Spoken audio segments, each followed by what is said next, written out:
ये सुपर बंद बकैन वाला रोड जमालपुर है। यहाँ पर पूरी एक खैमा बस्ती आबाद है सैलाब ज़दगान की। तो ये देखें तकरीबन यहाँ पर 300 से ज़्यादा घर खैमे लगा के बैठे हैं। ये देखें आप। और यहाँ पर माशाल्लाह सहूलियात भी गवर्नमेंट की तरफ से दी गई हैं। फ़ौज भी आई है, उन्होंने भी रिलीफ़ दिया है। और पाकिस्तान मरकज़ी मुस्लिम लीग की तरफ से मेडिकल कैंप जो है वहाँ पर भी बहुत ज़्यादा सहूलियात दी जा रही हैं।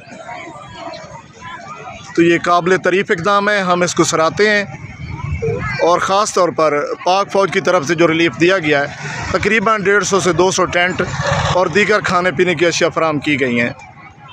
तो इस पर हम पाक फ़ौज को ख़राज तहसीन पेश करते हैं। मिर्ज़ा अल्ताफ़, ब्यूरो चीफ, जनूबी पंजाब, हासिलपुर।